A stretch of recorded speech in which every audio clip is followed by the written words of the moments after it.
Hi, my name is Dave, and I'm assuming you clicked on this video because you want to watch the Marvel Cinematic Universe the right way. And when I say the right way, I mean Dave's way. Not only will this be the most comprehensive MCU timeline to watch, but it is specifically designed to give you, the viewer, the best cinematic experience.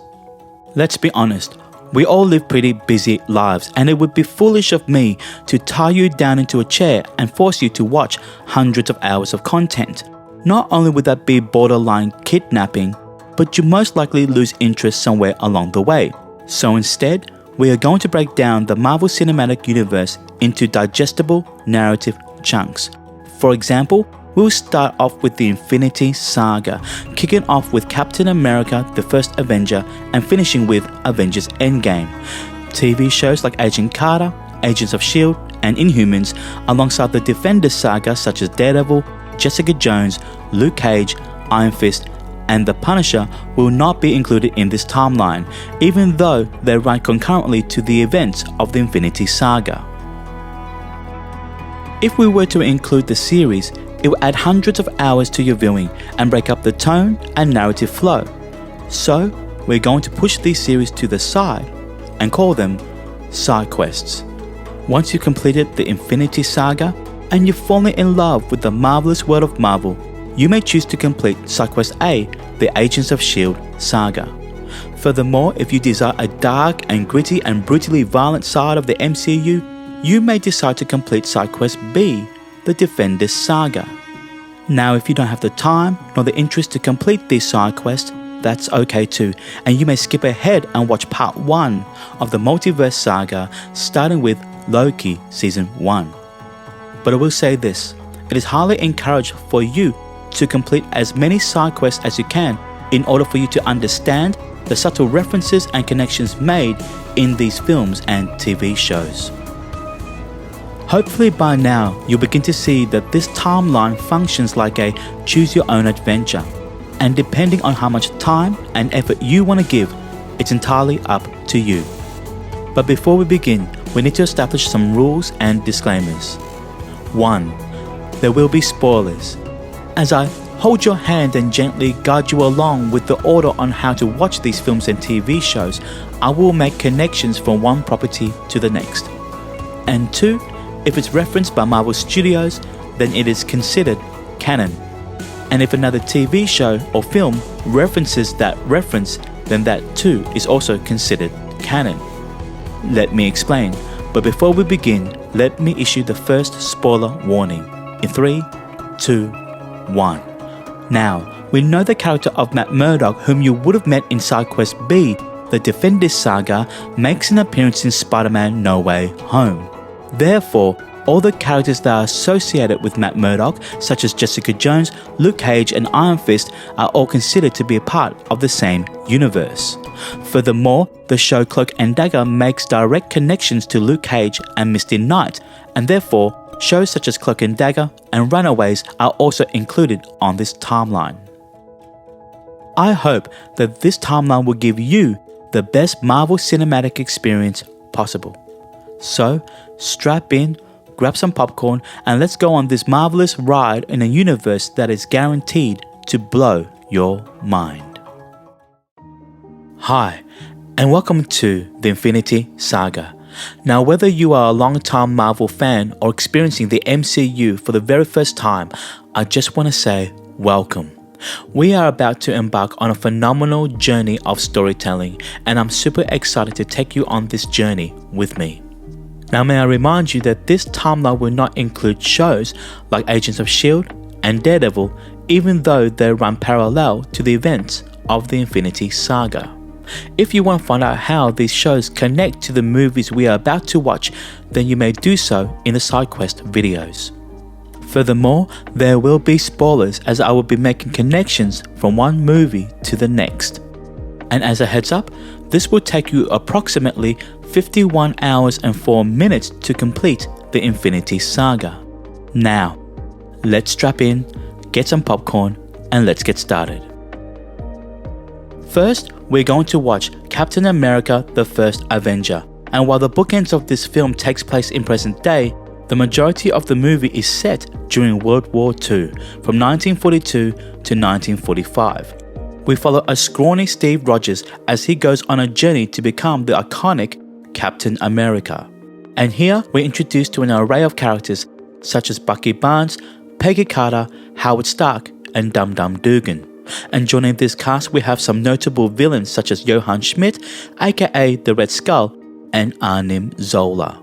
Now throughout the Infinity Saga, you will be presented with some pretty important artifacts, and in this instance we are introduced to an artifact known as the Tesseract.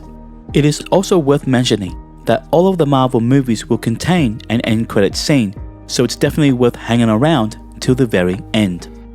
Next, we are going to watch the Agent Carter one-shot. This short film takes place 1 year after the events of Captain America the First Avenger, as we find out what Peggy Carter is up to once the war has ended. Characters such as Howard Stark and Dum Dum Dugan return, and we hear for the very first time an organization known as S.H.I.E.L.D. Next, we're going to watch Captain Marvel. Set in 1995, we follow Carol Danvers as she unravels the truth behind her mysterious origin. And here we are introduced to two alien races, the first being the Kree, which include characters such as Ronan the Accuser, Korath the Pursuer, and Yon-Rogg, and the other alien race known as the Skrulls, which include Talos and his daughter Gaia.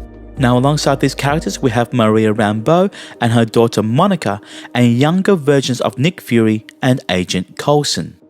Oh, and remember the Tesseract, which we saw back in Captain America the First Avenger, well that pops up again here.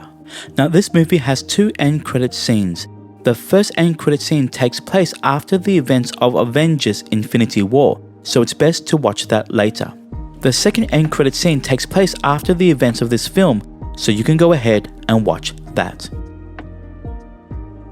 Next on our timeline is Iron Man, and here we are introduced to a character by the name of Tony Stark, a billionaire genius who goes from weapons manufacturer to a superhero legend. And joining Tony Stark we have an ensemble of characters such as Colonel James Rhodes, Pepper Potts, Obadiah Stane, and Christine Everhart, a journalist from Vanity Fair. And returning from Captain Marvel, we have a slightly older Agent Coulson. Now if you look carefully, you may notice this logo scattered throughout the film, an organization known as the Ten Rings, which will be explored much later down the track. And if you hang around for the end credit scene, you are in for a very pleasant surprise. Taking place 6 months after the events of Iron Man 1, we see the return of Tony Stark, Pepper Potts, Agent Coulson, Nick Fury, and Colonel James Rhodes, now played by a different actor, Don Cheadle. And introduced for the very first time, we have Natasha Romanoff, also known as Black Widow. Now the events of Iron Man 2, The Incredible Hulk, and Thor all happen within the span of a week, and this is known as Fury's Big Week. If you look at the screens behind Tony Stark and Nick Fury, you notice footage from an incident at Culver University. This has been directly taken from the film The Incredible Hulk, and the end credits scene makes connections to the character Thor.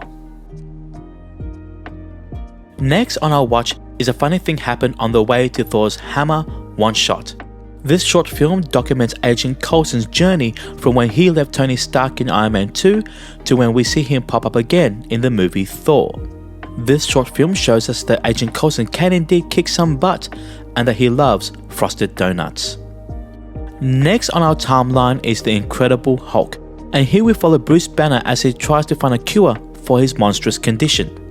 Joining Bruce we have General Thaddeus Ross and his daughter Betty, Samuel Stearns, and Emil Blonsky, also known as The Abomination. Now there are several references to the original TV show The Incredible Hulk, starring Bill Bixby and Lou Ferrigno, notably through the score and a cameo by the Incredible Hulk himself, Lou Ferrigno. Now you might be wondering whether you need to watch The Incredible Hulk show as part of your MCU watch, and my answer to that question would be a no. There is also no end credit scene for this film, although there is a before credit scene which sees the return of Tony Stark. Next we are going to watch The Consultant one-shot, which sees the return of Agent Phil Coulson and introducing us to a new agent of S.H.I.E.L.D, Jasper Sitwell. This short film gives us a bit more context and resolution to the final scene we saw with Tony Stark at the end of The Incredible Hulk. Taking place in the realm of Asgard, we are introduced to a character by the name of Thor. And joining him we have a large ensemble cast such as Loki, Heimdall, the Warriors 3 and Lady Sif, as well as Jane Foster, Eric Selvig, Darcy Lewis and Clint Barton, the Avenger known as Hawkeye. Oh, and remember Agent Phil Coulson? Yes, he comes back here as well. Now the end credit scene sees the return of Nick Fury and the artifact known as the Tesseract. Now, the moment you've all been waiting for, the Avengers. This film unites Captain America, Iron Man, Black Widow, Hawkeye, Thor and the Incredible Hulk, now played by a different actor, Mark Ruffalo, as they come together to fight the villain Loki. And returning from previous franchises we have Nick Fury, Agent Phil Coulson, Pepper Potts and Eric Selvig, and introduced for the first time, Maria Hill. Now remember the Tesseract that we've been seeing pop up from film to film, well that makes a comeback here. And on top of that we are introduced to a new artifact in the form of Loki's scepter.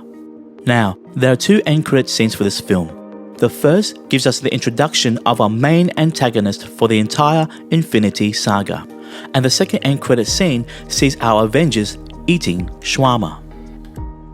Following the events of the Avengers, we're going to watch Item 47 One Shot. Here we see two criminals, Benny and Claire, rob several banks after discovering a Chitauri weapon left behind after the battle with the Avengers. Agent Sitwell returns to sort them out, and we're introduced to a new agent of S.H.I.E.L.D, Felix Blake, whom you will see again in Side Quest A, the Agents of S.H.I.E.L.D saga. Set in 2013, we're going to watch Thor: The Dark World, as we find out the consequences that Loki must face after Thor takes Loki and the Tesseract back to Asgard. Now there are strong arguments to put Iron Man 3 ahead of Thor: The Dark World, but for the sake of narrative flow, it is better to follow Loki through from the end of the Avengers over to Thor: The Dark World. Now most of the characters from the first Thor film returns here, as well as introducing us to several new ones, such as the Dark Elf Malekith and Algrim, also known as Curse. And while we keep some important artifacts in the back of our minds, such as the Tesseract and Loki's scepter, we are presented with a new one here in the form of the Ether. The end credit scene introduces us to the Collector, and we find out that both the Tesseract and the Ether both contain an Infinity Stone. Next on our timeline is Iron Man 3, as we watch Tony Stark navigate through his PTSD after the events of the Avengers. Returning we have Pepper Potts and Colonel James Rhodes, and new characters such as Maya Hansen, Aldrich Killian, a little kid by the name of Harley, don't forget about this kid because he will pop up again, and a version of the Mandarin played by a washed up actor, Trevor Slattery. As we learn more about the history of Trevor Slattery, we're going to watch All Hail the King One Shot. Here, the organization known as the Ten Rings are not happy that Trevor have been impersonating the Mandarin, and therefore sends in a character by the name of Jackson Norris, also known in the comic books as Nighthawk, to break him out and make him answer for his crimes. Oh, and remember Justin Hammer, whom we met in Iron Man 2, he makes a cameo here as well. Next, we are going to watch Captain America: The Winter Soldier, as we see Steve Rogers navigate through life in this new, modern world. Returning we have Nick Fury, Maria Hill, Black Widow, Bucky Barnes and Arnim Zola, whom we last saw back in Captain America: The First Avenger. And introduced for the very first time, Sharon Carter and Sam Wilson, also known as Falcon. Now the events of this film significantly impacts the organization known as S.H.I.E.L.D, and you'll get to see this explored further in Side Quest A, the Agents of S.H.I.E.L.D saga. The end credit scene introduces us to Baron von Strucker and two new mysterious characters, Wanda and Pietro Maximoff. Set in 2014, we are going to watch Guardians of the Galaxy, a ragtag team which consists of Peter Quill, also known as Star-Lord, Gamora, Drax the Destroyer, Rocket and Groot. Returning from Captain Marvel, we have Korath the Pursuer and Ronin the Accuser, and from the end credit scene of Thor: The Dark World, we see the return of the Collector. Now in this film, we learn that there are 6 Infinity Stones, to which we've already been introduced to 2 in the form of the Tesseract and the Ether. In this film, we find out that there is a third one contained in an artifact known as the Orb. And who's after these 6 Infinity Stones? Well, it's a character that goes by the name of Thanos. Next, we're going to watch I Am Groot Seasons 1 and 2. Now, these are short 5-minute episodes which explores the adventures of Baby Groot as he grows up in this vast universe. Following Baby Groot, we're going to watch Guardians of the Galaxy Volume 2, which takes place several months after the first film. Of course, our original team returns alongside Yondu and Nebula, and joining the cast for the first time we have Mantis, Ego the Living Planet, and Ayesha. Now, there are 5 post-credit scenes for this film, so just like Pokemon, make sure you catch them all. Jumping over to 2015, we're going to watch The Avengers Age of Ultron. Here, Captain America, Iron Man, Thor, Black Widow, Hawkeye, and the Incredible Hulk reunite to fight the sentient being known as Ultron. Returning from previous films, we have Nick Fury, Maria Hill, Sam Wilson, and Colonel James Rhodes' War Machine. We explore further the mysterious characters of Wanda and Pietro Maximoff, as well as being introduced to new characters such as Vision and Ulysses Klaue. Now, remember Loki's scepter, which we last saw at the end credit scene of Captain America the Winter Soldier? Well, that contains our 4th Infinity Stone. Next, we are going to watch WHIH Newsfront episodes 1 to 4. Now, this is a web series which you can find on YouTube, which sees the return of Christine Everhart, a character whom we were introduced to back in the first Iron Man film. WHIH is an in-universe news network which reports on the MCU's current affairs, and in this instance, we see Christine report on the relief efforts after the Avengers fought Ultron in Sokovia. Episode 4 sees Christine interview a prison inmate, Scott Lang, who will later be known as Ant-Man. As Scott Lang is being released from prison, we follow him on a journey as he becomes the superhero known as Ant-Man. Here, we are introduced to Hank Pym and his daughter Hope Van Dyne, Cassie Lang, and Darren Cross, also known as Yellow Jacket. As the new Avengers facility has been relocated to upstate New York, we do get a cameo from Falcon himself. And the end credit scene takes us right up to our next film, Captain America Civil War. Next, we are going to watch WHIH Newsfront episodes 5 to 9.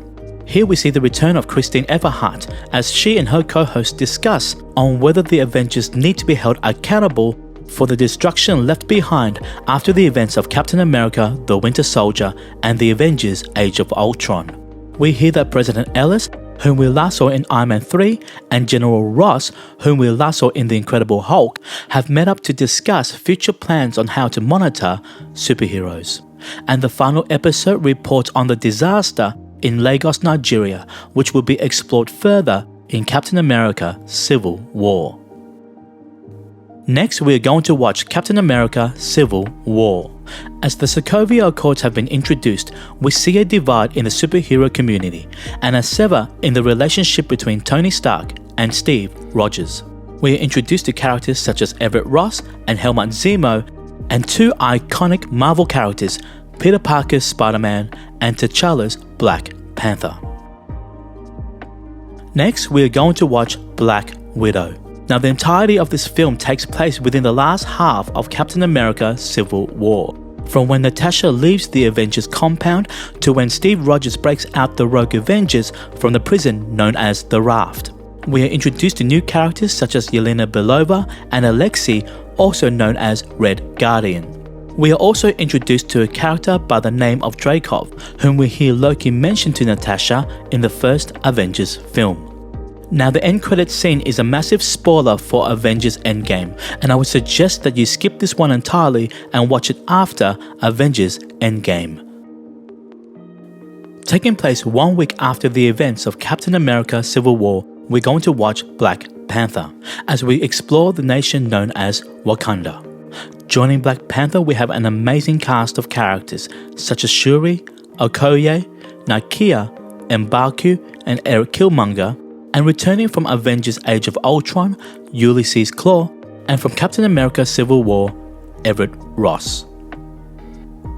Taking place 2 months after the events of Captain America Civil War, we're going to watch Spider-Man Homecoming. Now there's a title card that says that this film takes place 8 years after the events of the first Avengers film. This is wrong. It should be 4 years instead. As we see the return of Peter Parker, Aunt May, as well as Tony Stark, we're introduced to Ned Leeds, Betty Brant, Michelle Jones, MJ, as well as Adrian Toomes, also known as Vulture. Scattered throughout the film, we have cameos from some of the most iconic Spider-Man villains, such as Matt Gargan, also known as Scorpion, 2 versions of the Shocker, and Aaron Davis, also known as the Prowler, the uncle to Miles Morales. Next, we're going to watch Doctor Strange as we follow a character by the name of Stephen Strange and his road to recovery after a horrible accident. We're introduced to new characters such as Wong, the Ancient One, Baron Mordo, and Christine Palmer, and villains Caecilius and Dormammu. Now this film presents us with another artifact, the Eye of Agamotto, which contains our 5th Infinity Stone. And the end credit scene sees the return of the Avenger, Thor. Next, we're going to watch Thor Ragnarok, which takes place 2 years after the events of the Avengers Age of Ultron. We see the return of Bruce Banner, Doctor Strange, Loki, Heimdall, and Odin, and introduce for the first time Hela, the Grandmaster, Valkyrie, Korg, and Surtur. Now the first post-credit scene occurs right before the 3rd Avengers film, The Avengers Infinity War. Taking place 2 years after Captain America Civil War, we're going to watch Ant-Man and the Wasp, as Scott Lang is towards the end of his 2-year house arrest. Returning, we have Hank Pym and Hope Van Dyne, and new characters are introduced, such as Bill Foster, Janet Van Dyne, and a character by the name of Ghost. Now there are 2 end credit scenes for this film, which takes place after the events of Avengers Infinity War, so it's best to watch that then. Now, we have reached the 2-part finale of the Infinity Saga with the Avengers Infinity War. As Thanos goes on his quest to collect all 6 Infinity Stones, we see many characters from the films previously watched come together as they fight for the Battle of Earth. The 6th Infinity Stone is introduced here, and the end credit scenes for Captain Marvel and Ant-Man and the Wasp is best watched after this film. Next, we're going to watch the finale of the Infinity Saga, Avengers Endgame. This film concludes many of the stories and character arcs that we saw all the way back from Captain America, the First Avenger. Many characters return from various franchises, such as Harley, the little kid we met back in Iron Man 3. Once you have finished watching this film, you may go ahead and watch the end credit scene from Black Widow, which introduces us to a crucial character, Valentina Allegra de Fontaine. Congratulations, you've just completed the Infinity Saga. Now, where to from here? Well, if you've fallen in love with the MCU and have the time to do a deep dive, I would highly suggest you complete the side quests. Side quest A is the Agents of S.H.I.E.L.D. saga, which includes 2 seasons of Agent Carter, 7 seasons of Agents of S.H.I.E.L.D., and 1 season of Inhumans. These shows make direct connections to the films we have just watched, and we may find characters from this side quest pop up again in the future. Side quest B is the Defenders Saga. Now this is a more dark and extremely violent side of the MCU. However, I would highly suggest you complete this side quest, as many characters from this saga will pop up again in future films and TV shows. Then there is side quest C, to which I would like to call it the Teenage Angst Saga, which consists of 2 seasons of Cloak and Dagger and 3 seasons of Runaways. These shows make direct connections to side quest A and B, so I would highly encourage you watch this after the previous 2. Now, if you don't have the time to do this side quest, that's okay as well, and you may continue along with our main quest with the first part of the Multiverse Saga, starting with Loki Season 1. Whichever direction you choose to take in this vast multiverse, that is up to you. So, I'll see you all in the next video. So, you're gonna do some homework. I'm proud of you. Welcome to side quest A, the Agents of S.H.I.E.L.D. saga. Now in this side quest, you'll be required to complete 2 seasons of Agent Carter, 7 seasons of Agents of S.H.I.E.L.D., including a mini-series called Slingshot and 1 season of Inhumans. Now these shows run parallel and concurrently to the films you have watched from the Infinity Saga, so hopefully you have completed that quest. Now before we begin, may I remind you that this video will contain spoilers and I will be making connections from these shows to the films from the Infinity Saga. And just as a heads up, it will take you approximately 120 hours and 42 minutes to complete this side quest. So strap in, grab some popcorn, and let's get started. First, we're going to watch Agent Carter Season 1. This takes place in 1946, 1 year after Captain America the First Avenger. The opening montage includes footage from that film, as well as footage from the Agent Carter one-shot. We see the return of Peggy Carter, Howard Stark, Dum Dum Dugan, Anim Zola, and Edwin Jarvis, whom we met briefly in Avengers Endgame. Introduced for the first time, we have Dottie Underwood, Dr. Faustus, and Anton Vanko, the father to Ivan Vanko, also known as Whiplash, whom we last met in Iron Man 2. Next, we're going to watch Agent Carter Season 2. Taking place in 1947, we see Howard Stark make Hollywood films in Los Angeles. We're introduced to a new element known as Zero Matter, also known as the Dark Force, which will be explored further in the later seasons of Agents of S.H.I.E.L.D. New characters such as Whitney Frost are introduced, and this season ends on a massive cliffhanger, which unfortunately we do not get to see what happens as this show was not renewed for a Season 3. Taking place after the first Avengers film, we're going to watch Agents of S.H.I.E.L.D. Season 1. Now if you remember, Agent Phil Coulson was killed by Loki in that first movie. However, in this show we find out that he has been resurrected, as he leads a team which consists of Melinda May, Grant Ward, Leo Fitz, Gemma Simmons, and Skye. Now many characters from the films make cameos here, such as Maria Hill, Nick Fury, Jasper Sitwell, Lady Sif, and from Item 47 one-shot, Felix Blake. Now this show makes connections to many of the films from the Infinity Saga, so let's get into that now. Episode 1, called The Pilot, references a dangerous serum called Extremis, which was first introduced back in Iron Man 3. Episode 8, called The Well, is a direct connection to Thor the Dark World, as we see the Agents of S.H.I.E.L.D. clean up the mess made by Thor and Malekith. Episode 16, called The End of the Beginning, leads us into Captain America the Winter Soldier. And from episode 17 to 22 deals with the aftermath, as we find out that Hydra has infiltrated S.H.I.E.L.D. and that one of our agents is indeed a traitor. Next, we're going to watch Agents of S.H.I.E.L.D. Season 2, as we see the team deal with the aftermath after Hydra's infiltration and the downfall of S.H.I.E.L.D. This season introduces us to Terrigen mists that when exposed to certain humans triggers Terrigenesis, transforming them into Inhumans. As we see the return of our Agents of S.H.I.E.L.D., we are introduced to many characters from the comic books, such as Glenn Talbot, Carl Crusher Creel, also known as the Absorbing Man, Cal Zabo, also known as Mr. Hyde, and Bobby Morse, also known as Mockingbird. Episode 19 sees a character by the name of Raina predict the events of Avengers Age of Ultron, as she sees metal men cause mass destruction around the world. Episodes 20 to 22 deals with the aftermath of Avengers Age of Ultron and the emergence of Inhumans. Next, we're going to watch Agents of S.H.I.E.L.D. Season 3, as we continue to explore the emergence of Inhumans. Skye, now gone by the name of Daisy Johnson, also known as Quake, mentions that people are scared of Inhumans after the events of Avengers Age of Ultron. In episode 1, Phil Coulson mentions to Fitz about the Pym Technologies disaster, making connections to the film Ant-Man. In episode 19, the Hive foreshadows the events of Captain America Civil War, saying that war is inevitable when we have billionaires creating iron suits and military men creating super soldiers.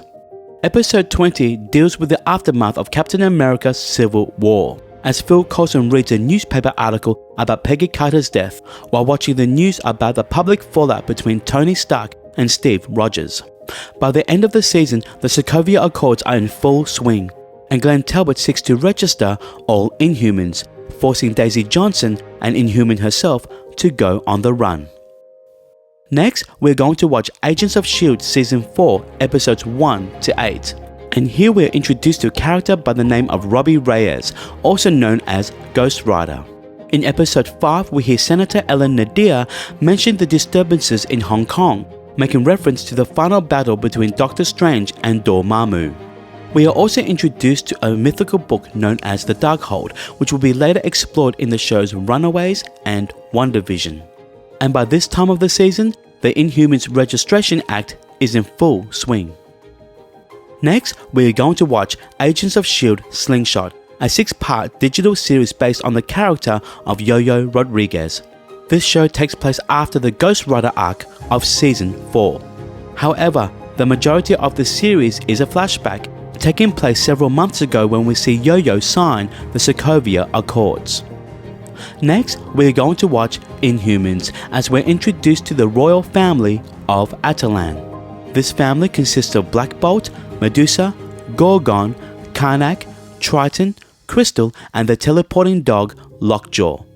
As the royal family goes from the blue side of the moon to Hawaii, they find themselves in the middle of the Inhumans Registration Act, where in Episode 6, Crystal gets questioned on whether she should be on that register. Now take note, the actor who plays Black Bolt, Anson Mount, will reprise his role again as a variant version of Black Bolt in Doctor Strange in the Multiverse of Madness. After Inhumans, we're going to watch the rest of Season 4 of Agents of S.H.I.E.L.D. from Episodes 9 to 22. Here we continue to explore advanced technologies such as artificial intelligence and the virtual reality called the Framework. By the end of the season, we see the return of Ghost Rider as he travels through a portal similar to the sorceress scene in Doctor Strange. Next, we're going to watch Season 5 of Agents of S.H.I.E.L.D., where we see our agents travel to the future to the year 2091. As they make their way back to present day, we discover a new element called Gravitonium, which has transformed Glenn Talbot to the villain known as Graviton. Towards the end of the season, we hear about Thanos' assault on Earth, making connections to Avengers Infinity War. Glenn Talbot, now drunk and disillusioned on power by the Gravitonium, decides to go help the Avengers fight Thanos, and it is at this point that this show no longer connects to the MCU films. It could be possible that this event created a branch timeline, as we never hear about Thanos' snap or the disappearance of half the universe in Season 6 and Season 7 of Agents of S.H.I.E.L.D. Next, we're going to watch Season 6 of Agents of S.H.I.E.L.D., where we are introduced to time-traveling aliens called the Chronocoms. This season explores parallel universes and time travel and continues to exist outside of the main MCU narrative. Now, to conclude this side quest, we're going to watch Season 7 of Agents of S.H.I.E.L.D.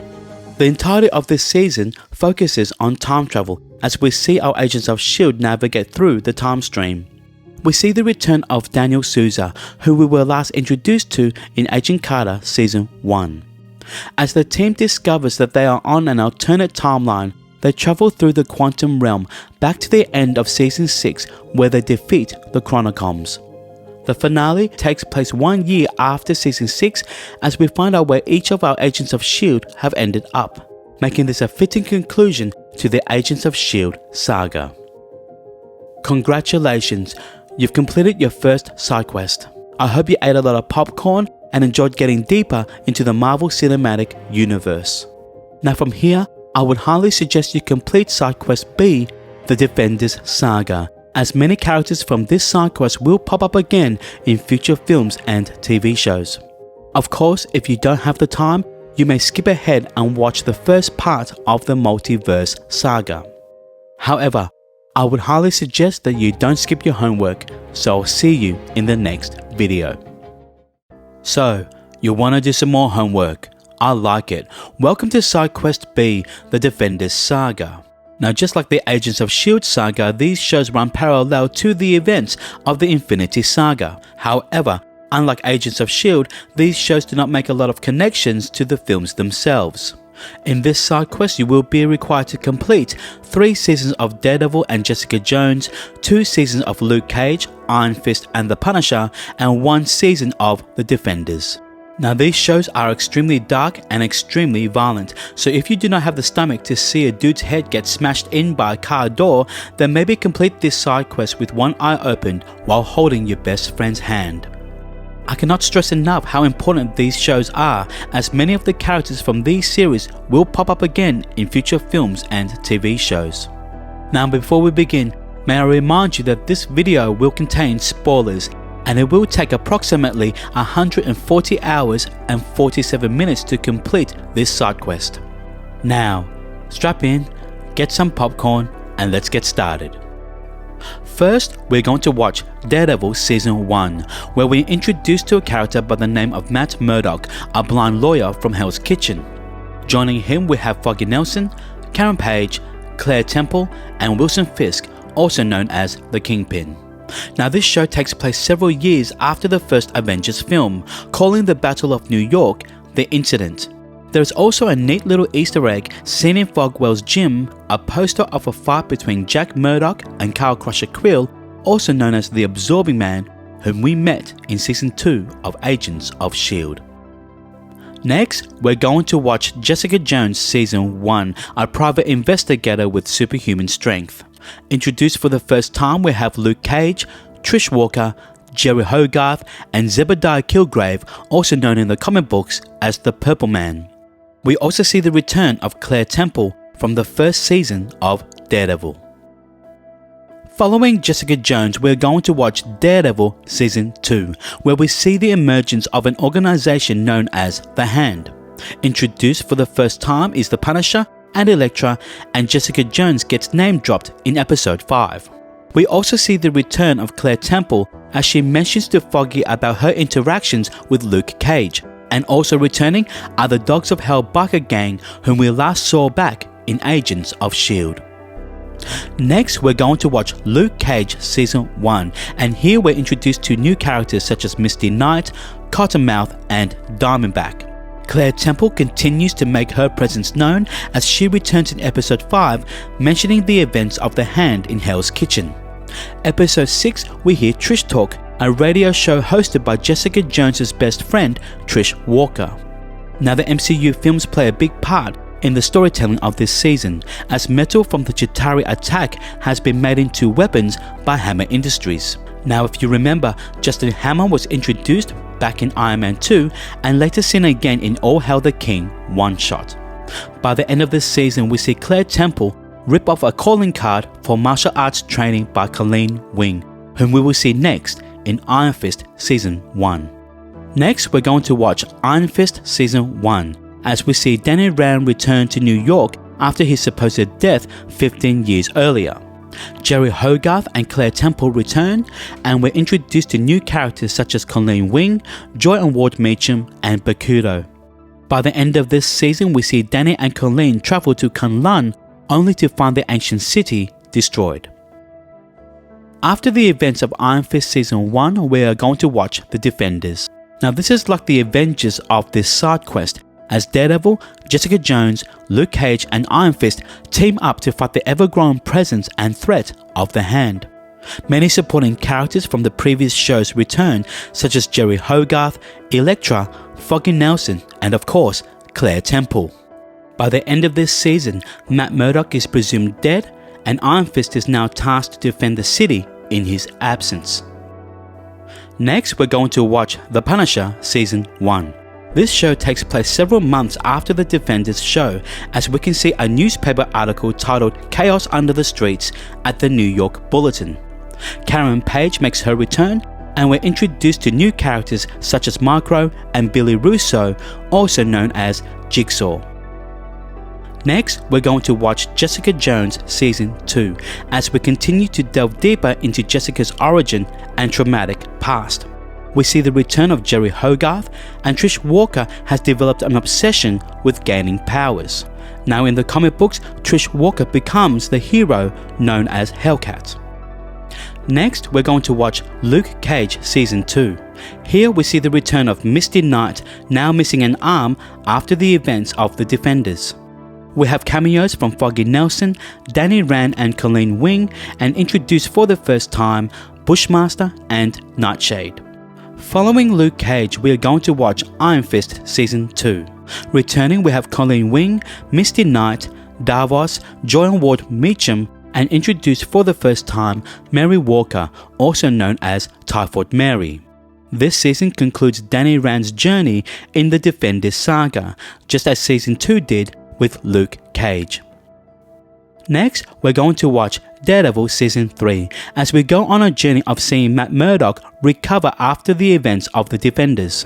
Foggy Nelson and Karen Page reprise their respective roles from when we last saw Foggy in Season 2 of Luke Cage and Karen in Season 1 of The Punisher. We are also introduced to a new character, Benjamin Poindexter, also known as Bullseye.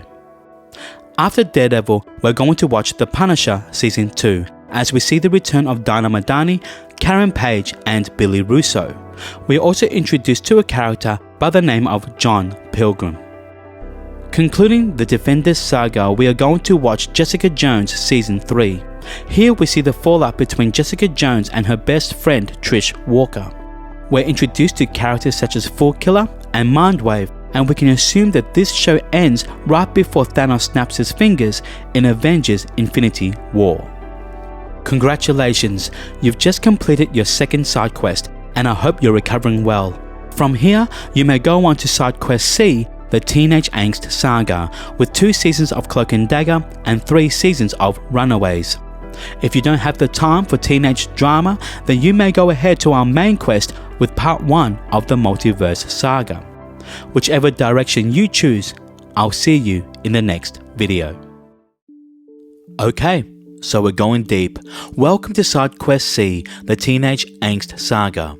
Now if you're into the teenage young adult type of shows with a little bit of superhero flair, then this might be for you. In this side quest, you'll be required to complete 2 seasons of Cloak and Dagger and 3 seasons of Runaways. Now these shows make some connections to the MCU films as well as the side quests, which you should have done in the Agents of S.H.I.E.L.D. saga and the Defenders Saga. Now before we begin, may I remind you that there will be spoilers, and it will take you approximately 42 hours and 10 minutes to complete this side quest. Now, strap in, grab some popcorn, and let's get started. First, we're going to watch Cloak and Dagger Season 1. Set in New Orleans, we're introduced to Tandy Bowen and Tyrone Johnson, a pair of teenagers who discover superhuman abilities.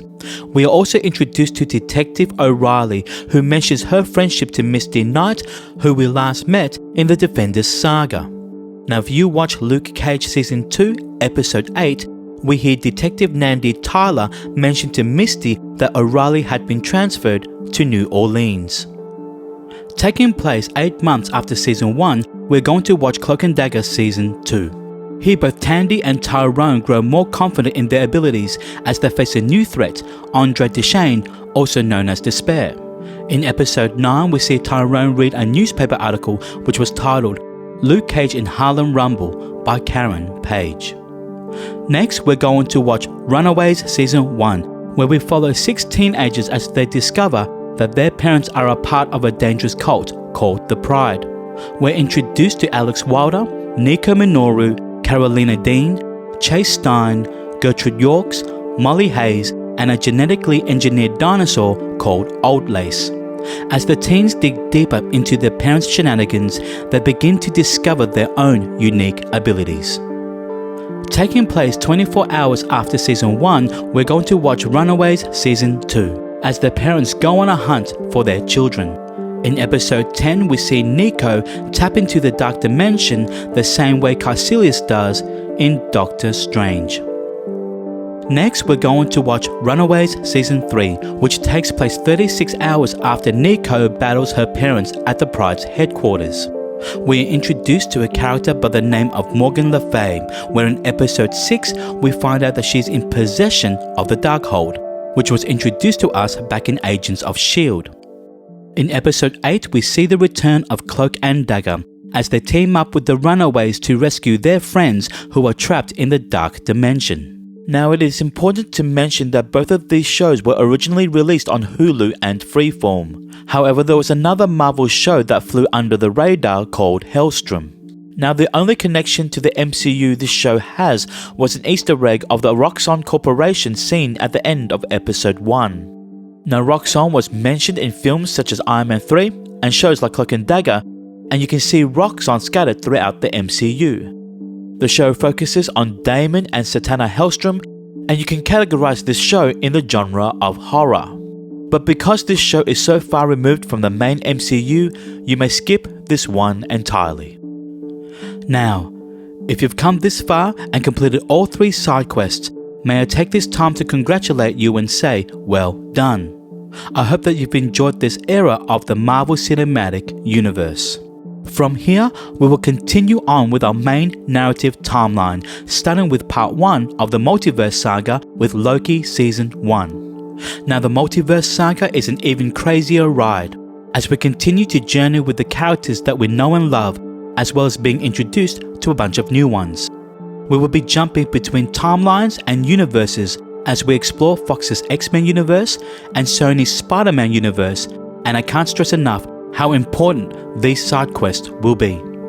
So, I hope you are ready, and I'll see you in the next video.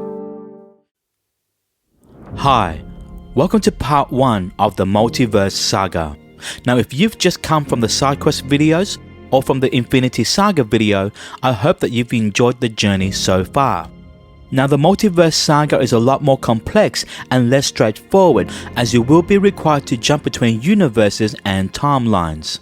So what I've done is I've broken the Multiverse Saga down into digestible narrative chunks, and if you watch the videos in the following order, hopefully you'll be able to catch all the Easter eggs and references made between the films and TV shows. Let me break it down. We are going to start with this video, part 1 of the Multiverse Saga, starting with Loki Season 1 and finishing with Eternals. We're then going to change universes and complete Side Quest D, the Fox's X-Men Saga. Now, it's super important that you complete this side quest, as many characters from the X-Men universe will pop up again in future MCU films. We are then going to complete Side Quest E, the Marvel Legacy Saga, where we will watch films made outside of Marvel Studios such as Fantastic Four, Daredevil, Elektra, Blade and The Punisher. We are then going to complete Side Quest F, the Marvel Animated Series Saga. Now, if you want to catch all of the Easter eggs and musical cues seen in shows such as Ms. Marvel and films such as Spider-Man Across the Spider-Verse, then this side quest is recommended. We are then going to complete the Spider-Verse Saga, starting with Spider-Man Far From Home, as well as watching the Tobey Maguire and Andrew Garfield films alongside Venom, Morbius and the Into the Spider-Verse franchise. We are then going to come back to our main MCU timeline with part 2 of the Multiverse Saga, starting with Doctor Strange in the Multiverse of Madness. Now, this film will reference all of the side quests that came before it. For example, it will bring in a character from the X-Men universe while using a musical cue from the Marvel Animated Series. It will also bring in a variant of a character introduced from the Marvel Legacy Saga, as well as referencing the events from Spider-Man No Way Home. We are then going to conclude the Multiverse Saga with part 3, starting with Loki Season 2 and finishing with Avengers Secret War. So, I hope you guys are ready to go on this crazy journey with me. Before we begin, may I remind you that this video will contain spoilers, and it will take you approximately 24 hours and 48 minutes to complete part 1 of the Multiverse Saga. So, strap in, grab some popcorn, and let's get started. First, we are going to watch Loki Season 1, where we follow a branch timeline Loki, the one who stole the Tesseract back in Avengers Endgame. Now, this show takes place outside of time, and we are introduced to characters such as Mobius, Sylvie, B-15, Renslayer, and He Who Remains.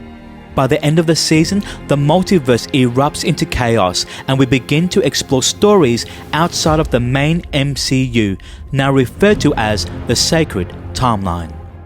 Next, we are going to watch What If Season 1. After the events of Loki and the branching of the multiverse, we're going to explore alternate stories that we know from the Infinity Saga. For example, Episode 1 sees Peggy Carter receive the super soldier serum instead of Steve Rogers, turning her into the hero Captain Carter. Now this season explores some fun ideas such as T'Challa becoming Star-Lord, Marvel zombies, and seeing Ultron receive the Infinity Stones. We also see the return of the Watcher, whom we were last introduced to back in I Am Groot Season 2. Taking place several weeks after Avengers Endgame, we're going to watch WandaVision, where we see Wanda create her own reality.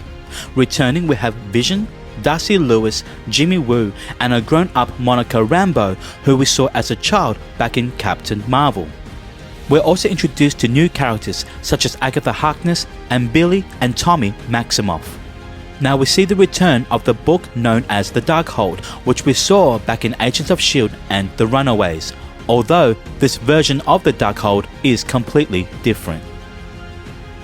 Moving over to 2024, we're going to watch Falcon and the Winter Soldier, as we learn that Sam Wilson has been working with the Air Force for 6 months after the events of Avengers Endgame. We see the return of Bucky Barnes, Sharon Carter, James Rhodes and Helmut Zemo, and new characters are introduced such as John Walker, Joaquin Torres and Carly Morgenthau. Now by the end of the season, we see Sam Wilson accept the mantle and responsibility of Captain America. Next, we're going to watch Shang-Chi and the Legend of the Ten Rings. Here we explore in detail the organization known as the Ten Rings, which was introduced all the way back in the first Iron Man film. We also get to see what happens to Trevor Slattery, who was broken out of prison in the All Hail the King one-shot. Now this movie introduces us to an ensemble of brand new characters such as Shang-Chi and his sister Xialing, Katie, Razor Fist, Death Dealer and the real Mandarin, Wenwu. We get a great cameo fight between Wong and the Abomination, whom we last met in The Incredible Hulk, and the end credit scene sees the return of Bruce Banner and Captain Marvel. Next, we're going to watch Eternals. Now this might seem like an unusual placement, as Ajak in the film mentions to Icarus that Thanos' snap took place 5 years prior, which should place this film in the year 2023.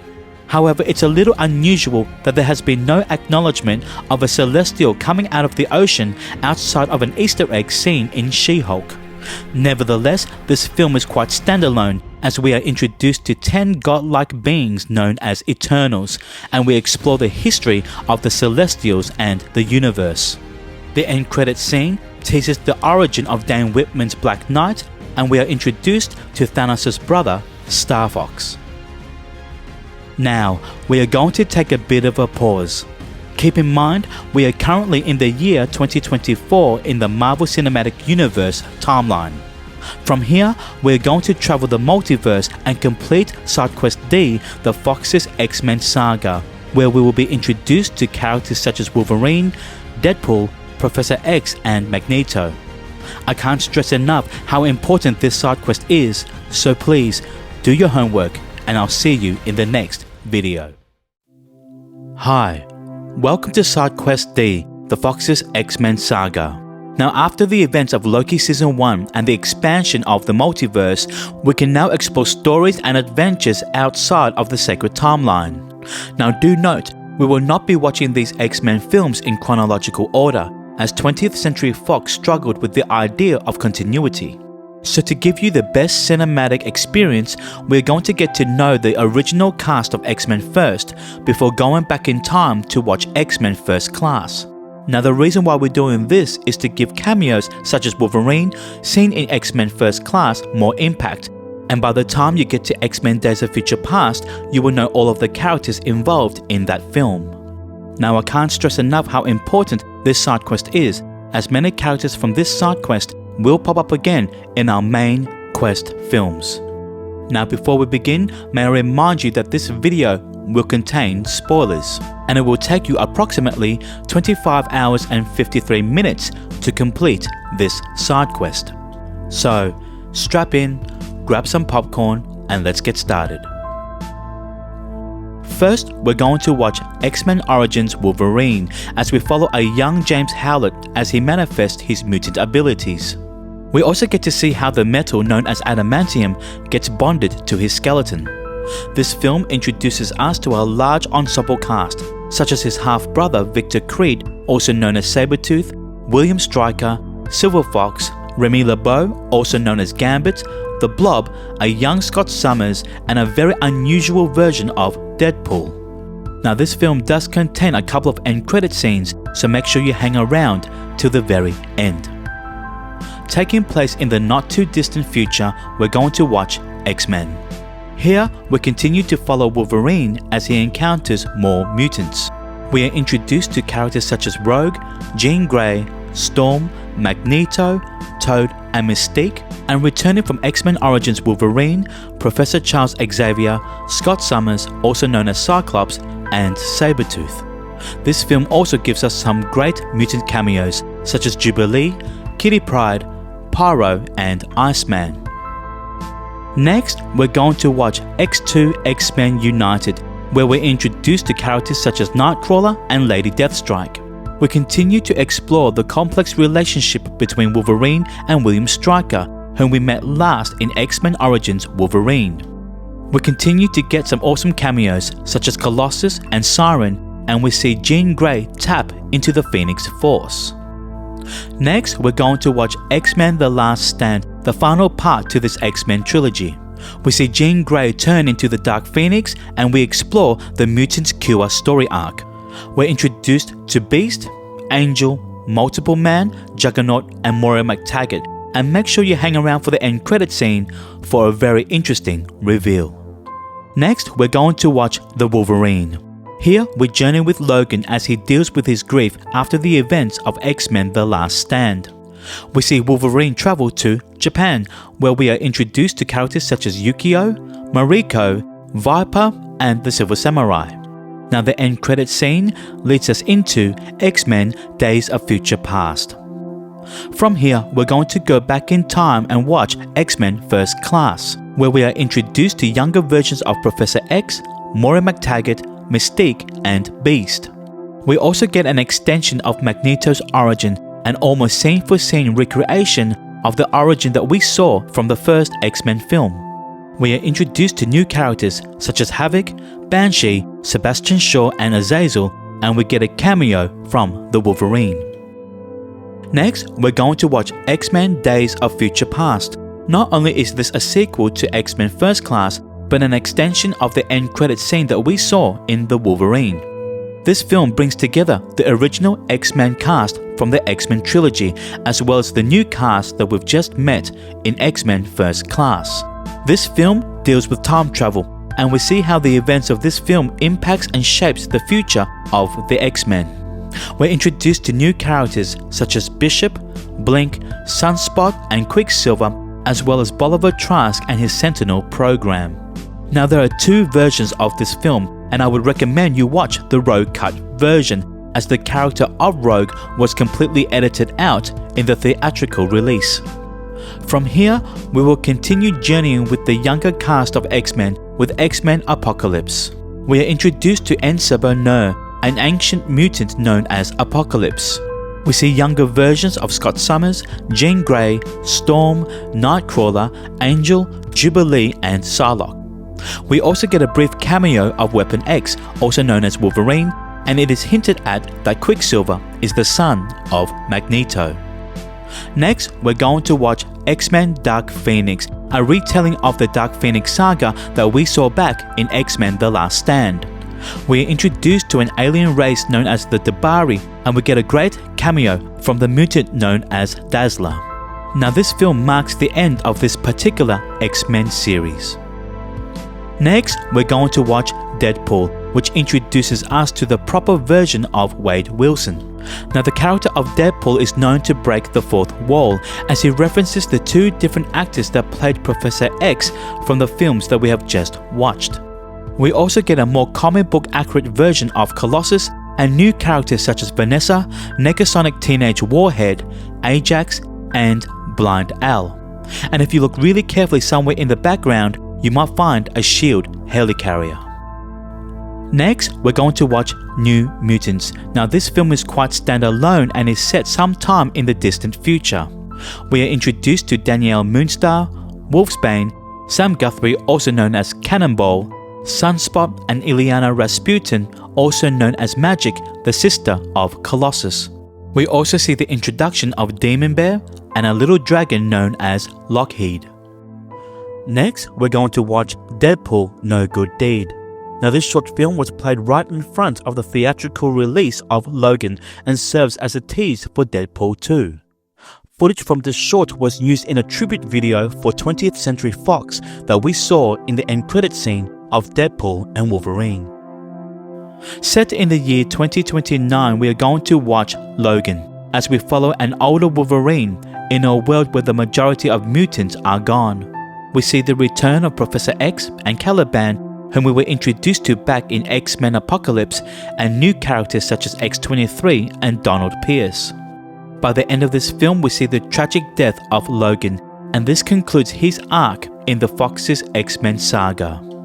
There is also a noir version of this film, should you choose to watch this in black and white. To conclude the Fox's X-Men saga, we are going to watch Deadpool 2. As Deadpool continues to break the fourth wall, we see him make a joke about Logan's death in the form of an action figure, and we see a cameo from the most recent team of the X-Men.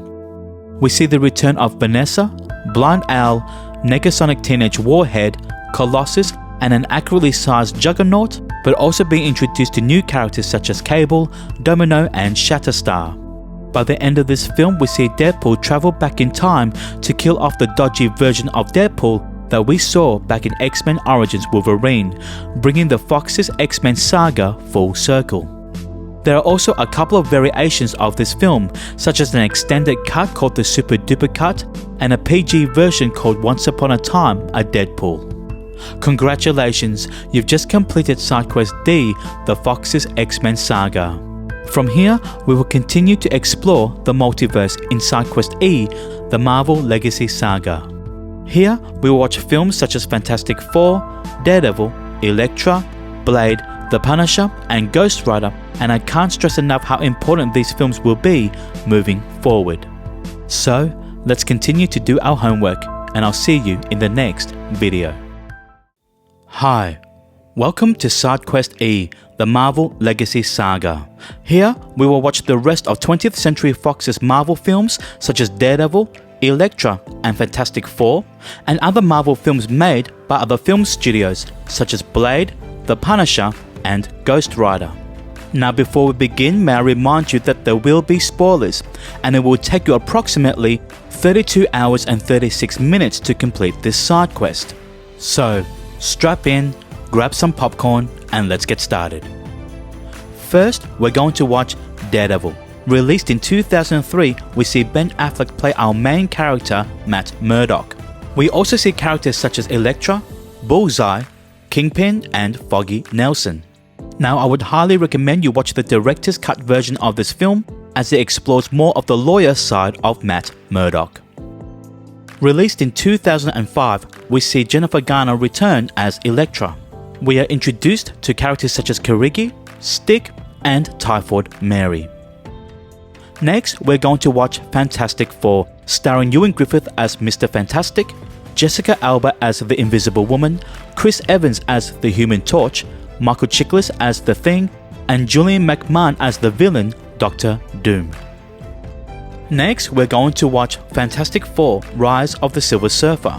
We see the return of the original team, as well as new characters such as Norrin Radd, also known as the Silver Surfer, and a very disappointing Cloud-like version of Galactus. Released in 2015, we see a reboot of Fantastic Four, starring Miles Teller as Mr. Fantastic, Kate Mara as the Invisible Woman, Jamie Bell as the Thing, and Michael B. Jordan as the Human Torch. Now, from here we are going to watch other Marvel films made by other film studios. These films are more dark and violent, just like the Defenders Saga that we watched back in SideQuest B. Released in 1998, we see Wesley Snipes play a character by the name of Blade, a half-human, half-vampire. We're introduced to characters such as Whistler and a comic book villain known as Deacon Frost. Next, we're going to watch Blade 2, as we see the return of Wesley Snipes as our main character. We're introduced to a brand new villain known as Jared Nomak. Next, we're going to watch Blade Trinity, the final part to this Blade trilogy. We're introduced to characters such as Hannibal King, played by Ryan Reynolds, Abigail Whistler, played by Jessica Biel, and Dracula, played by Dominic Purcell. In the extended, unrated cut of this film, we see an alternate ending where we see Hannibal King and Abigail Whistler chase down a werewolf. This could possibly be a character by the name of Jack Russell, Werewolf by Night. Following Blade Trinity, we're going to watch Blade the series. This show is a continuation of the Blade trilogy. However, Wesley Snipes does not return to play our main character. Instead, the role of Blade is taken up by actor and rapper Sticky Fingers. From here, we're going to watch a series of Punisher films, starting with 1989's The Punisher film starring Dolph Lundgren. This is your typical 1980s action film and does not include any characters from the comic books outside of the Punisher himself. Released in 2004, we're going to watch a more comic book accurate version of The Punisher starring Thomas Jane. We're introduced to characters such as Joan, Spacker Dave and Mr. Bumpo, and a character by the name of The Russian, whom you will see a version of in The Void, in Deadpool and Wolverine. Next, we're going to watch The Punisher Dirty Laundry. This is a short film that was screened at San Diego Comic-Con back in 2012, which sees the return of Thomas Jane as The Punisher. Next, we're going to watch Punisher Warzone, played by a different actor, the late Ray Stevenson. We're introduced to comic book characters such as Martin Soap, Jigsaw, and Microchip. Moving over to another character, Johnny Blaze, we're going to watch Ghost Rider, starring Nicolas Cage. Now, we did see a version of Johnny Blaze in the Agents of S.H.I.E.L.D. saga, where we see Johnny Blaze's Ghost Rider pass on the spirit of vengeance over to Robbie Reyes. This film introduces us to Roxanne Simpson, the Caretaker, Blackheart, and Mephistopheles, also known as Mephisto in the comics. Next, we're going to watch Ghost Rider Spirit of Vengeance. Now, this is kind of like a soft reboot, even though Nicolas Cage returns as Johnny Blaze. We see a different version of Mephisto, and we are introduced to characters such as Danny Ketch and the villain known as Blackout. Congratulations! You've just completed SideQuest E, the Marvel Legacy Saga. Now from here, you may move over to SideQuest F, the Marvel Animated Series Saga. Now this isn't completely necessary, so if you don't have the time to watch a whole bunch of cartoons, you may go ahead and start the Spider-Verse Saga, starting with Spider-Man Far From Home. Whichever path you decide to take, I'll see you in the next video. Hi, welcome to SideQuest F, the Marvel Animated Series Saga. Now this is a bonkers of a side quest as you will be required to watch a lot of cartoons. But if you want to catch all of the Easter eggs and references made in future films and TV shows, then this side quest is recommended. So what's included in this video? First, you will be required to watch the 90s X-Men animated series. Now the theme song for this show will be heard again in films such as Doctor Strange in the Multiverse of Madness and shows like Ms. Marvel and Season 3 of What If. Not only that, but Marvel Studios continued on with this show with X-Men 97. Now X-Men 97 is not included in this video as that show is just too good to put in a side quest. So you will be watching that later in part 3 of the Multiverse Saga. Then, we're going to watch a collection of Spider-Man animated shows in preparation for Spider-Man Across the Spider-Verse. Now, Spider-Man Across the Spider-Verse references Spider-Man No Way Home, the Tobey Maguire and Andrew Garfield Spider-Man films, Venom, as well as all of the other versions of Spider-Man that you will see in this side quest. As you can see, all of these shows and movies are all connected. Now, before we begin, may I remind you that there will be spoilers, and how long will this take? I have absolutely no idea. So, strap in, grab some popcorn, and let's get started. First, we're going to watch 5 seasons of the X-Men animated series. Not only is the theme song iconic to 90s kids, but the show portrays the X-Men and X-Men related characters perfectly from the comic books. We explore stories such as the Phoenix and Dark Phoenix Saga, Days of Future Past, and the Legacy Virus arc. Next, we're going to watch 3 seasons of the 1960s Spider-Man animated series. Yes, the one with the famous Spider-Man theme song. Now, the animation style is quite simple and basic, and we're introduced to villains such as Green Goblin, Dr. Octopus, and Mysterio. Next, we're going to watch 5 seasons of the 90s Spider-Man animated series. This show is set in the same universe as the X-Men animated series, so expect to see some of the X-Men appear in this show. This series includes some of the most iconic stories from the comic books, such as the Clone Saga and Secret Wars. Taking place on Counter-Earth, we're going to watch Spider-Man Unlimited. Here, Spider-Man goes on a mission to save John Jameson as he finds himself in an alternate world ruled by animal and human hybrids created by the High Evolutionary. Now, the High Evolutionary will be a character explored further in Guardians of the Galaxy Volume 3. Next, we're going to watch 2 seasons of the Spectacular Spider-Man. We're introduced to some classic villains such as Lizard, Sandman, Vulture, and Electro. Now, if you want, you may go ahead and watch some of the Marvel Lego animations that can be found on Disney Plus and Marvel HQ, as the Lego version of Spider-Man is seen in Spider-Man Across the Spider-Verse. If you want to be thorough, you may watch other animated series which is set in the same universes as the 90s X-Men and Spider-Man series. These are Iron Man, Fantastic Four, Silver Surfer, The Incredible Hulk, and Avengers United They Stand. It is important to note that the new Marvel animation intro contains images from these shows. However, these shows are not necessary for you to watch. Congratulations, you've just completed Side Quest F, the Marvel Animated Series Saga. Now, if you actually completed this side quest, I want to give you a hug because that's commitment. I hope that you are not Spider-Man out, because from here, we're going to go across to the Spider-Verse Saga. So, let's continue to push through, and I'll see you in the next video. Hi, welcome to the Spider-Verse Saga.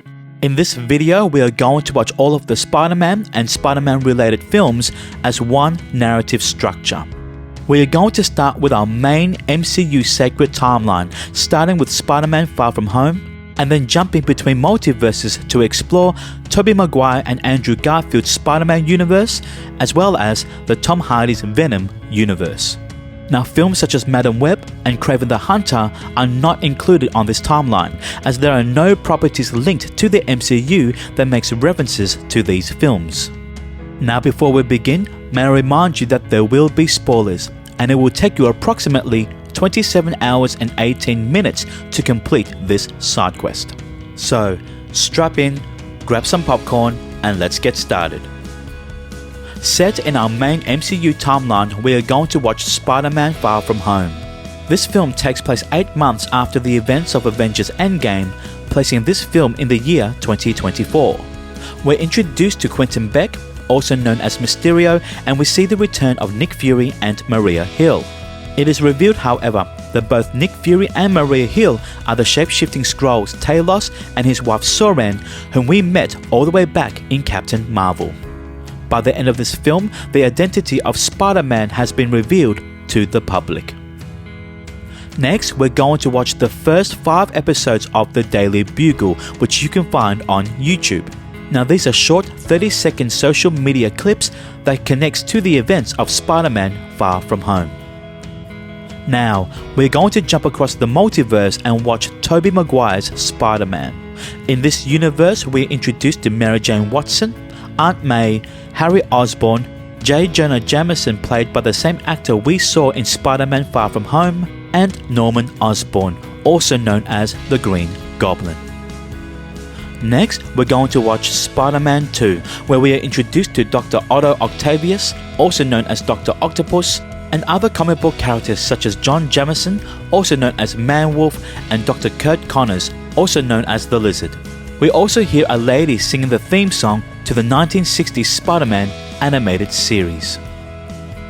To conclude Tobey Maguire's Spider-Man trilogy, we are going to watch Spider-Man 3.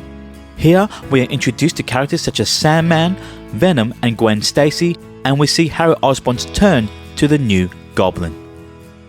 Jumping over to another universe, we are now going to explore Andrew Garfield's The Amazing Spider-Man. In this universe, we are introduced to Gwen and Captain George Stacy, Peter Parker's parents, Richard and Mary Parker, as well as Dr. Kurt Connors, also known as the Lizard. Next, we're going to watch The Amazing Spider-Man 2. Here, we are introduced to Harry Osborn's Green Goblin, Electro, Felicia Hardy, also known in the comic books as Black Cat, and a very mechanical version of the Rhino.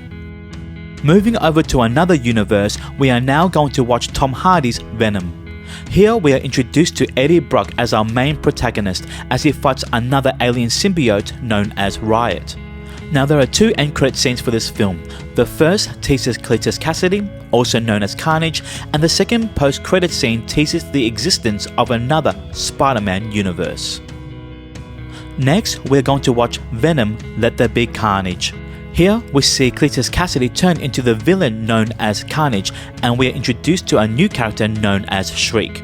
Now the end credit scene sees a mysterious spell take place, bringing Eddie Brock and Venom into our main Marvel sacred timeline, as Venom watches the Daily Bugle's report on the revealed identity of Spider-Man, which we saw all the way back in Spider-Man Far From Home.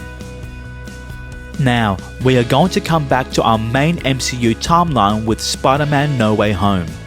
This film picks up immediately after Spider-Man Far From Home, when Mysterio revealed the identity of Spider-Man.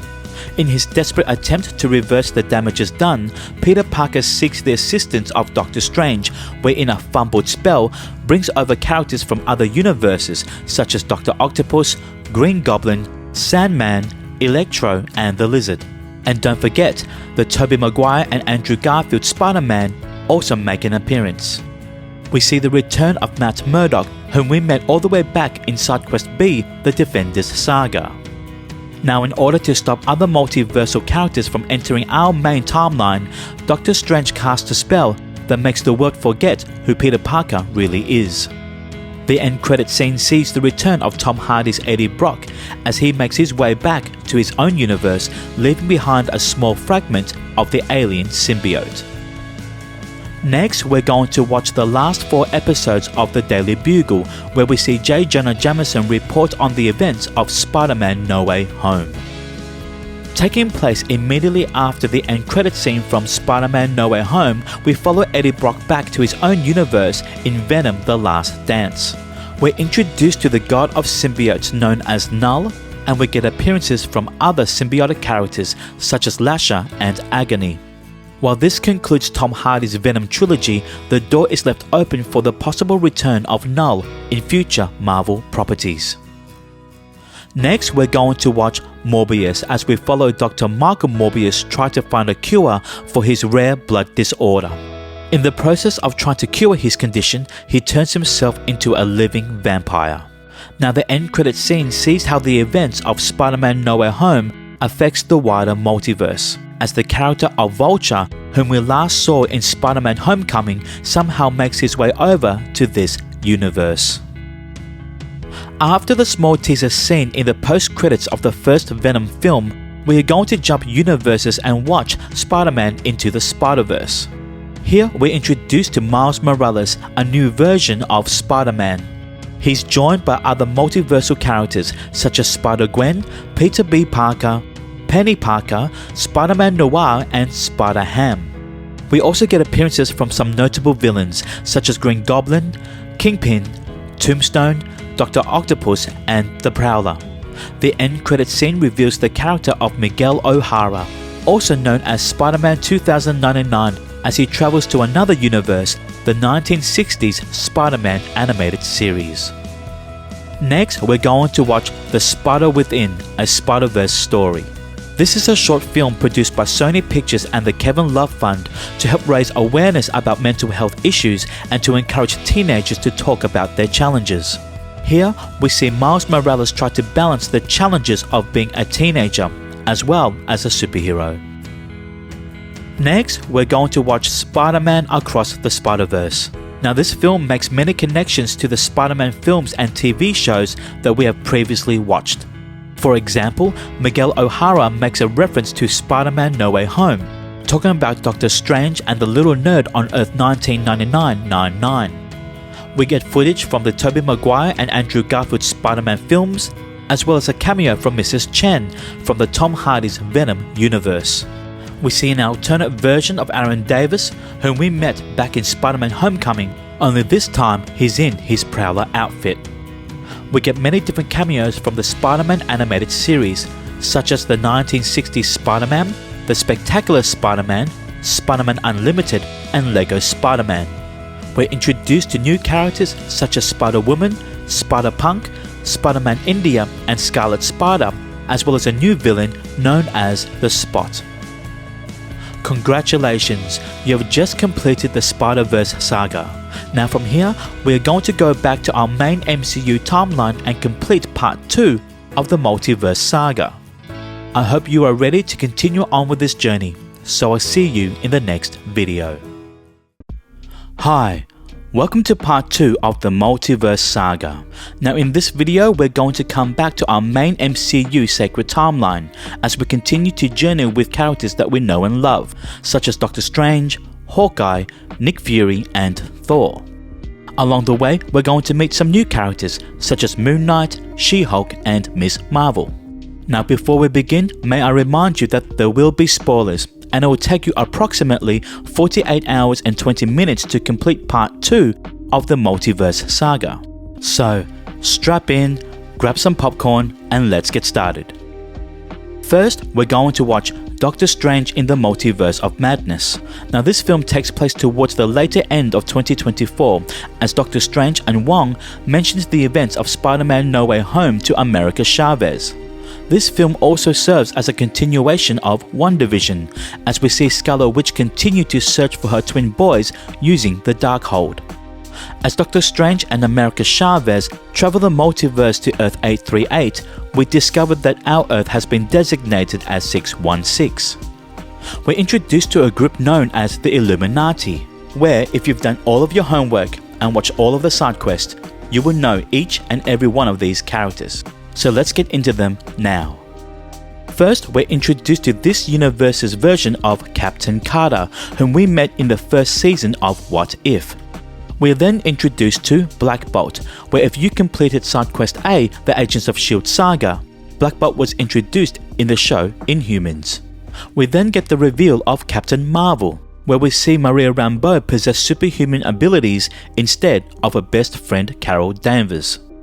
We are then presented with the smartest man alive, Dr. Reed Richards, also known as Mr. Fantastic. Now if you completed side quest E, the Marvel Legacy Saga, you would have already met 2 versions of Mr. Fantastic. And last but not least, we see Professor Charles Xavier, played by Patrick Stewart from the original X-Men trilogy. Now if you listen carefully, you'll notice the theme song to the 90s X-Men animated series play during his introduction. He's also wearing the same outfit as Professor X did in that same show. By the end of the movie, we learn about the event known as Incursions, the colliding of 2 universes, and the end credits scene reveals the character known as Clea, the niece of Dormammu. Taking place during the holiday season of 2024, we're going to watch the series Hawkeye, as we see Clint Barton spend some time with his family after the events of Avengers Endgame. We're introduced to Kate Bishop and her dog Lucky, Maya Lopez, also known as Echo, and Jack Duquesne, also known as the Swordsman. We see the return of Yelena Belova, whom we last saw all the way back in the Black Widow film, as well as Wilson Fisk, also known as the Kingpin from the Daredevil series. Next, we're going to watch Echo. This series takes place 5 months after the finale of Hawkeye, placing this show in the year 2025. We see the return of Wilson Fisk, and we get a great cameo from Daredevil. By the end of the season, we see Wilson Fisk take interest in running for mayor of New York.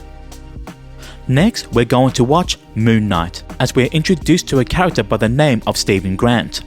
Now this show is quite standalone, and the only connection to the wider MCU is an ad on a bus for the Global Repatriation Council seen from The Falcon and the Winter Soldier. This is the first time we're introduced to Egyptian gods such as Khonshu, Amit and Tawaret, and the character of Layla becomes the comic book character known as the Scarlet Scarab. Following on from the theme of gods, we are going to be introduced to a few more in Thor, Love and Thunder. Here, we're introduced to Zeus, Hercules, Baal the god of dumplings, and the villain known as Gord the god butcher. This film takes place 8 years, 7 months and 6 days after Jane and Thor broke up, which we heard about back in Thor Ragnarok, which took place in 2017.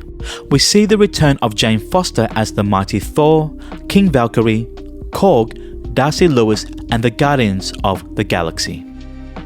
Next, we're going to watch She-Hulk Attorney at Law, where we are introduced to Bruce Banner's cousin, Jennifer Walters. We see the return of Wong as he mentions the events of Spider-Man No Way Home, and we see leaked footage of his fight with the Abomination, which took place the year prior in Shang-Chi and the Legend of the Ten Rings.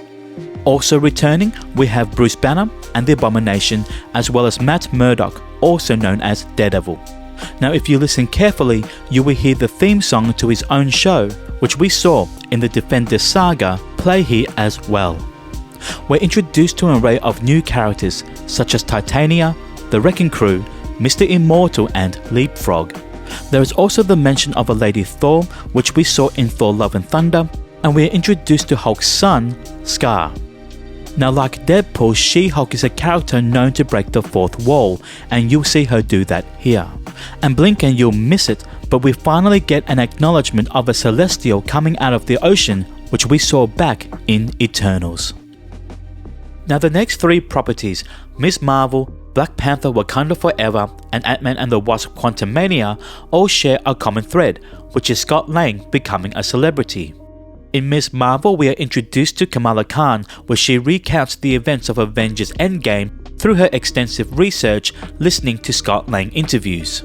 We're introduced to a new artifact in the form of a bangle, which grants Kamala Khan special abilities.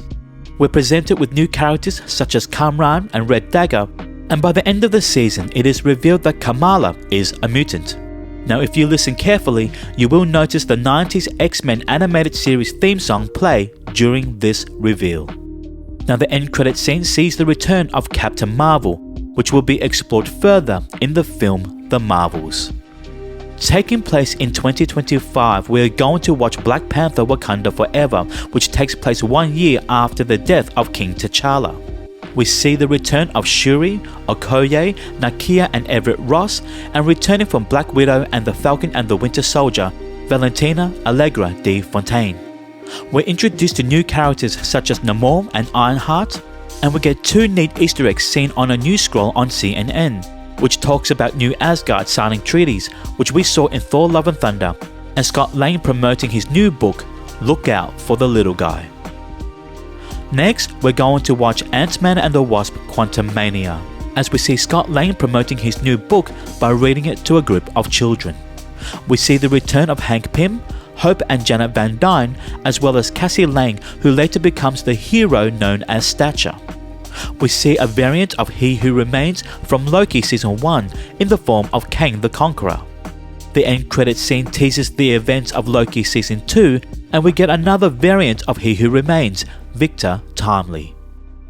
Taking place 30 years after Captain Marvel, we are going to watch Secret Invasion, as we see Nick Fury return from space after seeing him in the end credit scene of Spider-Man Far From Home. We see the return of Talos and his daughter Gaia, as well as Maria Hill and Rhodey. We're introduced to a new character known as Gravik, and this show reveals that several characters that we know from the MCU have been shape-shifting Skrulls.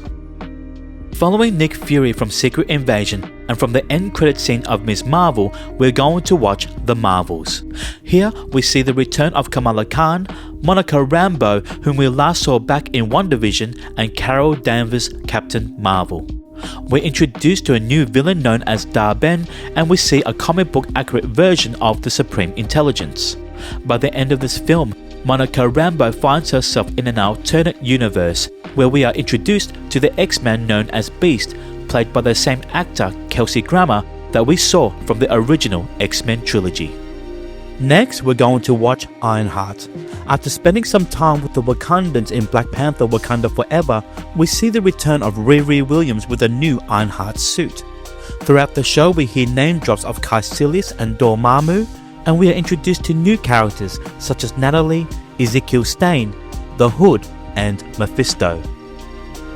Next, we're going to watch Werewolf by Night, an hour-long special which focuses on the character of Jack Russell, also known as Werewolf by Night. We get the introduction of Elsa Bloodstone and Man-Thing, and while this special presentation was originally released in black and white, you may also watch this in colour.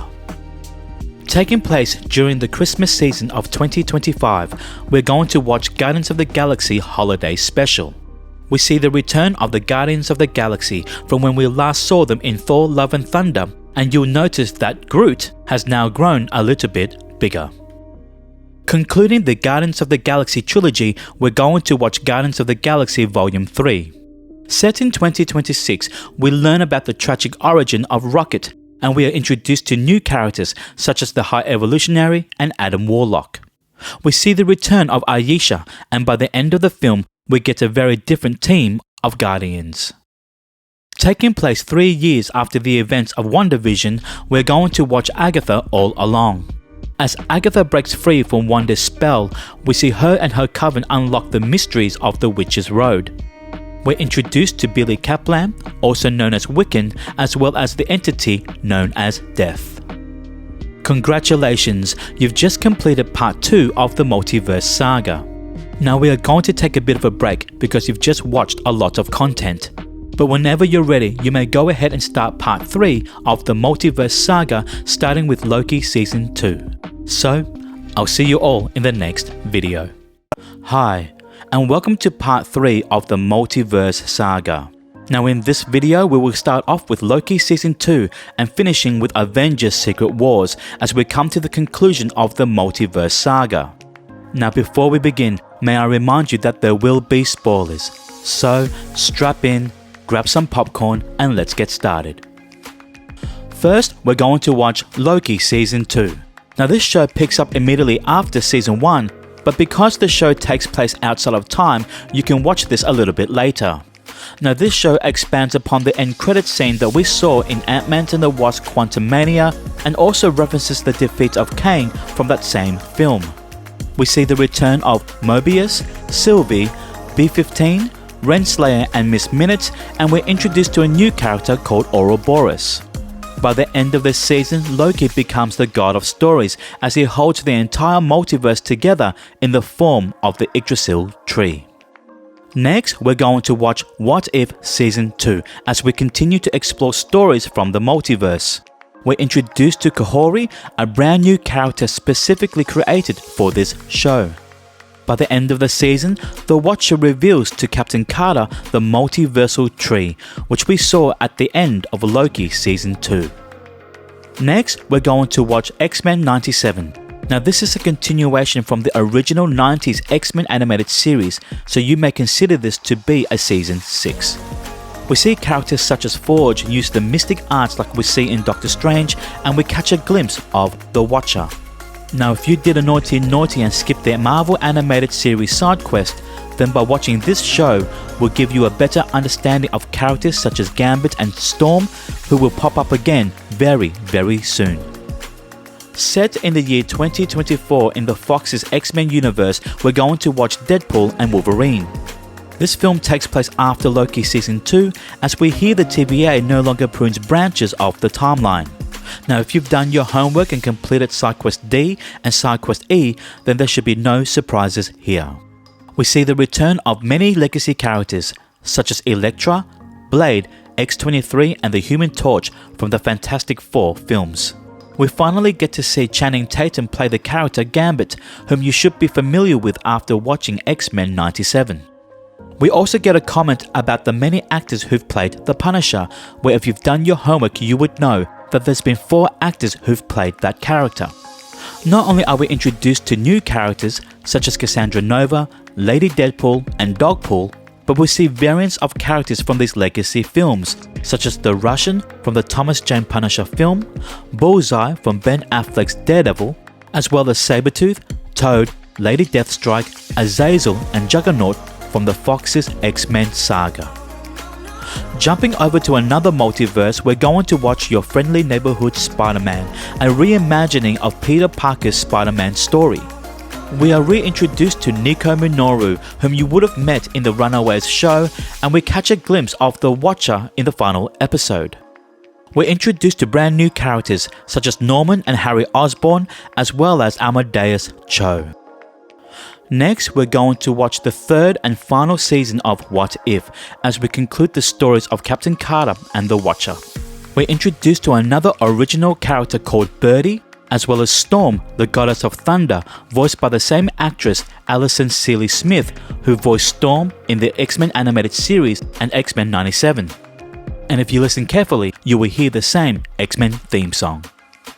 Next, we're going to watch Season 1 of Daredevil Born Again. Now this show starts off in 2025 after Matt Murdock's appearance in She-Hulk Attorney at Law. It then jumps forward 1 year later to 2026 and then finally moves over to 2027 when Wilson Fisk becomes Mayor of New York on New Year's Eve. We see the return of Karen Page, Foggy Nelson, Vanessa Fisk, Benjamin Poindexter, also known as Bullseye, Frank Castle's Punisher, and Jack Duquesne, whom we saw in the Hawkeye series. We are also introduced to a brand new villain known as Muse. Next, we're going to watch Captain America Brave New World. Here we see the return of Sam Wilson as Captain America, Joaquin Torres as the new Falcon, and Samuel Stearns as the leader, whom we met all the way back in The Incredible Hulk. We finally get an acknowledgement of the Celestial coming out of the ocean, which we saw in the Eternals film.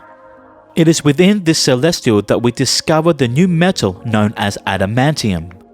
We're introduced to the Red Hulk, and from the Serpent Society, Sidewinder and Copperhead. Following the events of Captain America Brave New World, we're going to watch Thunderbolts. This film sees the return of Yelena Belova, Bucky Barnes, John Walker, Red Guardian, Ghost and Taskmaster. Valentina Allegra de Fontaine mentions a president becoming a red monster, referring to President Ross's turn to the Red Hulk, and we are introduced to a new character known as Sentry. The end credit scene takes place 14 months after the events of this film, as the Thunderbolts, now known as the New Avengers, prepare for the arrival of the Fantastic Four. Now, at this time of recording, we are currently up to date with everything that Marvel Studios have released. As they continue to release new films and TV shows, I will update this timeline accordingly based on where everything should be watched. So please hit the like and subscribe button and hit the notification bell to stay up to date with this watch order. I'll see you soon.